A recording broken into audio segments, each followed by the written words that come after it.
Live from Fargo and serving you on TV, online, and on the go. This is Valley News Live 10 at 10. We begin tonight with a developing story we've been following for you all night. 3 kids disappeared earlier this morning from West Fargo. And just before tonight's newscast, police confirmed with us that one of the boys has been found safe and is with family. Good evening, everyone. Thank you for joining us. Mike has the evening off. The West Fargo Police Department and the family are still looking for 2 boys in this case. 15-year-old Preston, 12-year-old Roman, 8-year-old Jacob is the boy who's been found.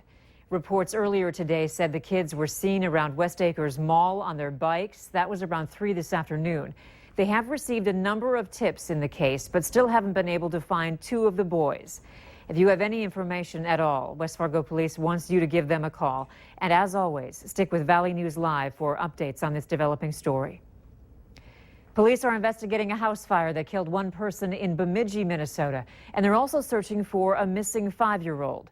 When police arrived, the house was in flames. Once the fire was under control, they found an adult body. Their identity hasn't been released yet.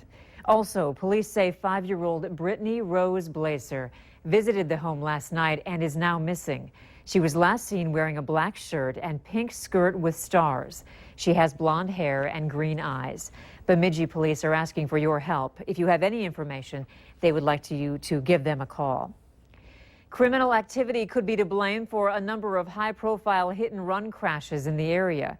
2 women lost their lives, 1 young, 1 older, and a man on a motorcycle is seriously hurt. Those 3 were all involved in hit-and-run crashes.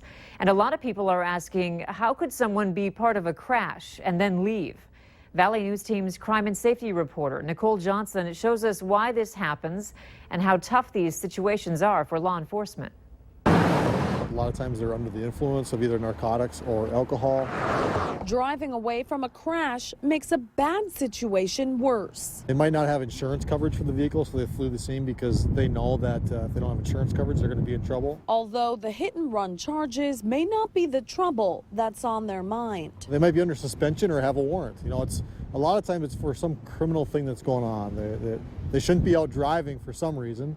And that's why they flew the scene, so they don't get caught. It could also be a very new driver. People just get scared and they leave.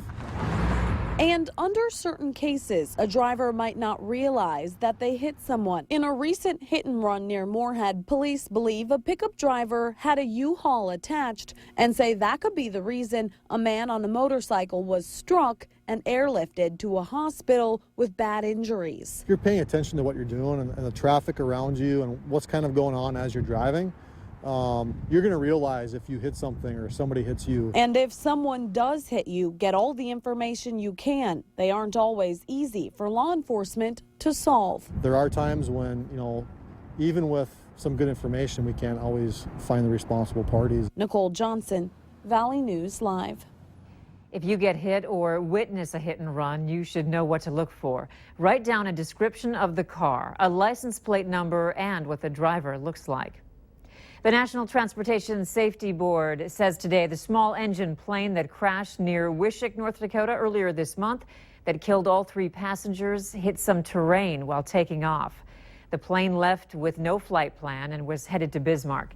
A witness said the plane's nose turned up and then the plane veered right and then crashed into May Lake near the Wishick Airport. The pilot was 20-year-old Colby Fandrich, and his passengers were his aunt, Christine Fandrich, and his cousin, Aaron Nordstrom. Fandrich's parents said he was flying the others to a dental appointment.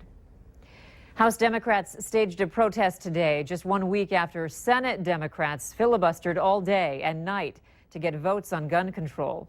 More than 24 House Democrats started the sit-in to try and force the Speaker's hand to bring votes on gun control to the floor. The group chanted over and over, "No bill, no break," calling for action. Senator Amy Klobuchar explained her support. So I came over to show support for my House colleagues because they're simply asking for the same thing. They're asking for a vote on this, a vote on background checks, common sense legislation. North Dakota Congressman Kevin Cramer says he doesn't agree with the Democrats, but says he enjoys watching the activism. And he adds, while other people might be afraid to cast a vote on the issue, he's not one of them. Nobody sent me here to be neutral on issues, and I'm not afraid to state my position. With a Republican majority in the House, even if Democrats get the opportunity to vote on gun control, they'll need Republicans on their side to get anything passed. A Detroit Lakes teenager is out $1,500 and her pride after she paid for a car advertised on Craigslist. Diane Morton called our whistleblower hotline saying her granddaughter is a good kid and the whole scam looked very professional. The scammers wanted the teenager to buy an iTunes gift card and send a picture of the card's numbers. And it just breaks my heart that somebody could have done this to her. That would take her $1,500. And then now she has no money, so she has to start again from zero. We have put a link to more resources from the FTC on how you can avoid being scammed. Just search valleynewslive.com and click on this story. And this is a story that came to us through our whistleblower hotline. If you need help with an issue in your community, give us a call at 701-237-6576 and leave your tip. A member of our investigative team will get on the case and go to work to expose the truth. Some construction changes are coming to Main Avenue in West Fargo, 8th Street Southwest and Main Avenue on the south side between the Roadway Inn and the M&J Saloon. Temporarily closed today, but will reopen next week. Drivers can find access to businesses at 6th Street and 11th Street Southwest, as well as at 9th Street Northwest. The University of North Dakota revealed its new logo today to be paired with the Fighting Hawks nickname. The new logo features a hawk embedded in a Kelly green N and D. Students and graduates we talked with say they expected a sharper, more detailed logo, some saying they wanted to see more colors in it.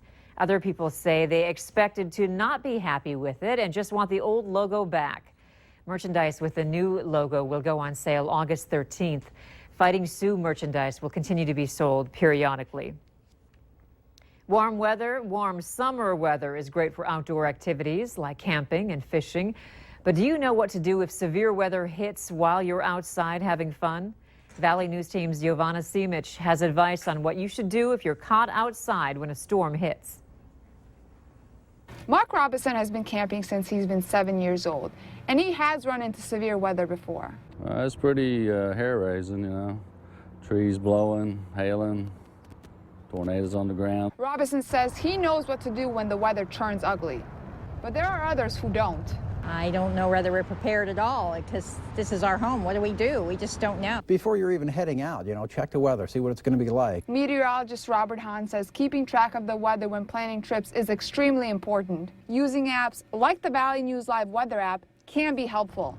But if you do run into severe weather, follow these guidelines. The best bet, sturdy building. If that's not available, get to the lowest point possible outdoors, a culvert, a ditch, something like that. Make sure you're covering your head and neck. Hahn says you also want to get away from trees. If you can't find a sturdy shelter, Hahn says you can drive away from the storm. If you do have time to drive away from that storm, especially at right angles to that storm, if it's moving straight at you, drive to the left or right. If you have time and you do have a known escape route, a car can be used, but again, cars can be lofted. And remember this important tip before heading outdoors. Anytime that you're spending time outdoors, camping, fishing, swimming, just check that radar, check the weather, well, every several hours. Giovanna Simic, Valley News Live. For the latest weather updates, again, make sure you download the Valley News Live weather app.